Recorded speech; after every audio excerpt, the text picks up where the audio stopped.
Israeli politicians and Palestinian politicians, they have failed to negotiate a settlement. Now, one of the things I've called for publicly was that pressure has to be placed on Hamas to release innocent women and children that they've kidnapped.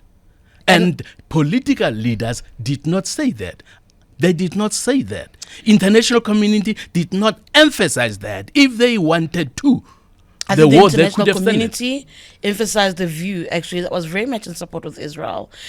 Your message then to somebody like Benjamin Netanyahu, who in essence is a war criminal, in part because of South Africa's actions at the ICJ.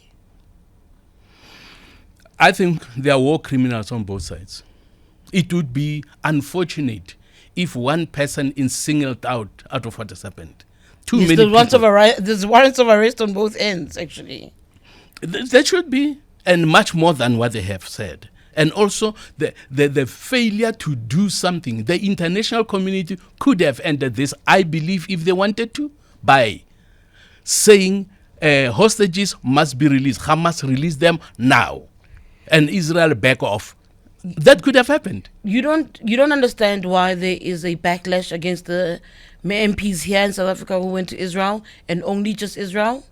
Who went on a fact-finding mission in just one place and come back with outcomes that, to many of us, are skewed. You don't think there's a problem? You don't understand the backlash? Now, okay, I somehow I understand. I don't at the same time don't understand the backlash. Sure. Why? Let me say if why. It's a fact-finding mission of what's going on in the Middle East, and it's a one-sided fact-finding mission, surely that's not the truth.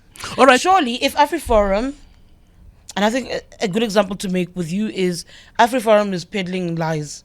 It's peddling disinformation about South Africa. In fact, not only that, it's claiming it wants a piece of South Africa. And we know their history. They're not natives to this land. It wants to insist that a piece of South African land belongs to them and wants America to help them separate themselves, in essence, from the rest of this country. It's not their land. They have no rights. In fact, you can actually make a direct comparison between Israel and Palestine in that regard. It's not their land. They want to insist that it is, right? And then they go to America and they peddle lies, and America believes just that lie. The rest of us are saying, yeah, but that's not true. And the consequences when you believe something that's not true. And if you engage one part of a story, that's dishonest. You don't have a full picture. You can't actually deduce whether or not what your findings are true. Surely they're not. You know, we don't agree. And I would be surprised if we meet somebody, particularly of my color, who would agree with AfriForum. We don't agree with AfriForum. They have painted a picture, an imperfect picture about which is what it seems the fact-finding mission also did. Well, I'm not sure about that. They might not have seen. I don't know if they were taken to Gaza. I don't know. Didn't seem like it to me. I think if it did not happen, then let there be another trip where they will be taken to Gaza and to all these other places. But Reverend, as leader of an organization, for me, that's the other issue I ask myself. As the leader of an organization, to so easily allow for your MPs, your representatives to go on a trip like this without checking actually what it would yield is irresponsible. Okay. At a time like this? All right. Let me disagree with you. Of course. When you see and hear people in the country, politicians in the country, support calls for removing Israel from the face of the earth, annihilating Israel. Obviously, I cannot agree with that because every individual has the right to live. Every nation has the right to exist.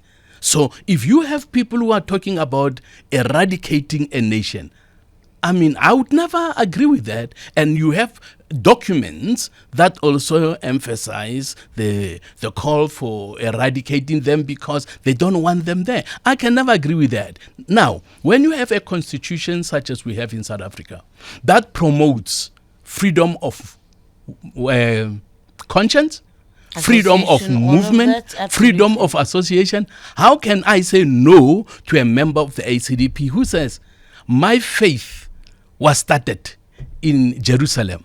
My faith is embedded in the Middle East. So if I want to go, I have said to ACDP members, Anybody who wants to go, church members, anybody who wants to go, that is the birthplace of your faith. You have the right to visit that place.